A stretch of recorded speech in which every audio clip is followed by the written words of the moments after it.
sont nos amis, ils sont vos amis.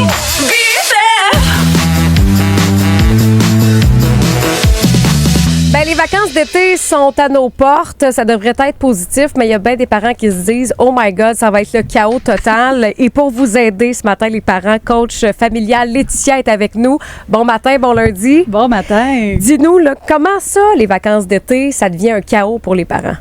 Souvent, les parents, ils se mettent beaucoup de pression à « faut falloir les organiser, faut tout gérer, faut s'assurer de faire un été extraordinaire, faut pas qu'ils s'ennuient ». Donc, on tombe vraiment dans le surcontrôle. Beaucoup. C'est ce que je vais entendre, OK? Dans ma pratique, c'est les parents qui vont me le nommer. Ils veulent tellement que ça se passe bien, on veut éviter les conflits, puis on veut essayer de se reposer au travers, mais je vais vous donner trois clés, là, 3 pièges à éviter. OK. Un, tomber dans le surcontrôle. Le surcontrôle. Vouloir tout contrôler, tout organiser, les activités. Mais plus on structure, plus on s'épuise, plus souvent ça va dégénérer. Oui, parce que j'imagine que quand tu structures, tu planifies, puis ça va pas comme tu as prévu, ben là, ça joue à la bonne humeur de tout le monde. Ouais. Oui, ça joue à la bonne humeur puis le stress. Puis écoute, j'ose croire que aussi les vacances, c'est un changement de routine, c'est des changements de beaucoup de choses. Fait que veux pas, faut laisser un peu de temps aussi aux jeunes pour s'adapter à tout ça, là. Oui, puis en plus, parce qu'il y a comme une deuxième routine qui embarque, là, pour la plupart, il va y avoir les camps de jour aussi. Donc, c'est après, s'il n'y a plus de garderie, bien après, OK, il faut les mettre quelque part, ces enfants-là. On travaille, on ne peut pas les avoir 100%.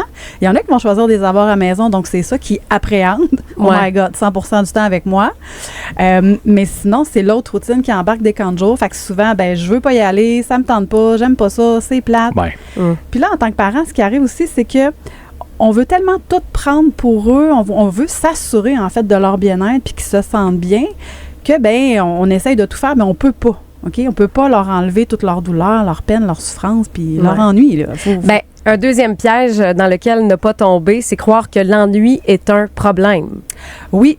Puis, du moment que l'enfant dit « je m'ennuie », là, ce que je vais observer, c'est que beaucoup de parents vont l'associer à « je ne suis pas un bon parent si mon enfant s'ennuie ». C'est comme un sentiment d'échec pour le parent, comme si c'était vraiment sa responsabilité de l'égayer 24 heures sur 24. Oui!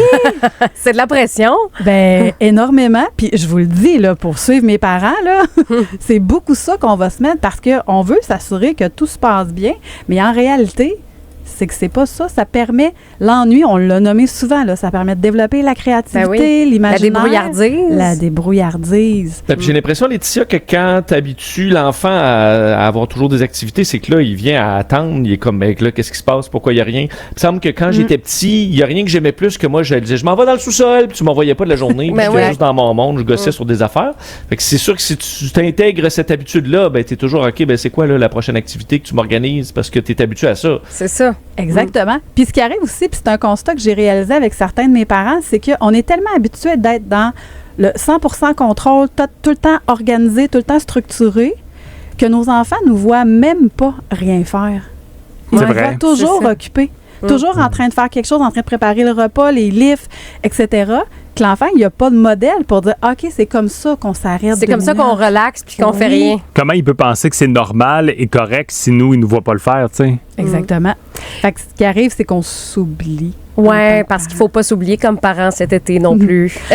Oui, c'est ça. Ben, à l'année, il ne faut pas s'oublier. Ouais. Idéalement, à l'année, c'est toujours préférable. Mais c'est vraiment super compliqué. Souvent, on va se mettre à la fin de notre to-do list, puis on dit « Ah non, là, je suis brûlée, je suis fatiguée, je vais aller me coucher. J'ai plus de temps pour m'occuper de moi. » Puis ça, ben ça se répète. C'est une roue qui tourne, qui revient à tous les jours. Puis ça fait en sorte que ça vient créer aussi de l'aminosité à l'intérieur de soi, de l'irritation, puis voire même de la colère en tant que parent, parce qu'on te fait crime, j'ai jamais de temps pour moi. Ouais. OK?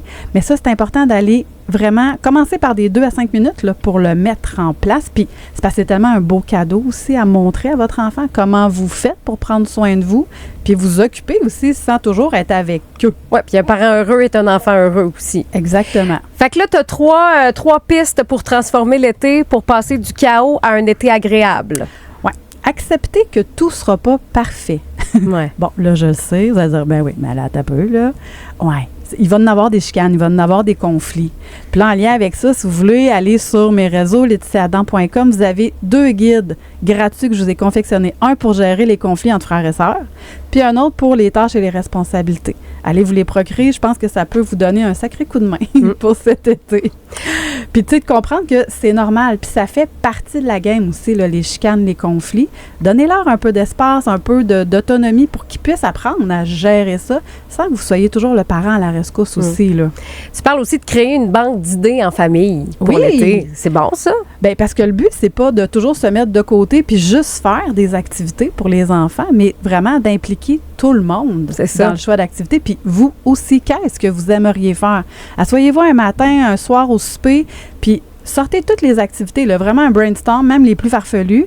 Puis ensuite, regardez qu'est-ce qui est possible de faire, puis que tout le monde y trouve son compte. Ouais. Puis dans chacune des activités, pensez moitié-moitié, là. Une partie pour vous, une partie pour l'enfant. C'est ça, parce qu'encore une fois, ne pas s'oublier comme parent, il faut avoir du plaisir aussi comme parent cet été, là. Oui, si vous n'aimez pas ça, aller au village des sports, allez-y pas. Ouais, non, c'est envoyez vos enfants avec d'autres amis ou d'autres adultes que vous savez qui vont aimer ça. Mais si ça vous fait royalement suer d'aller au village des sports, ben prenez cette journée-là pour vous autres. Prenez cette journée-là pour vous autres.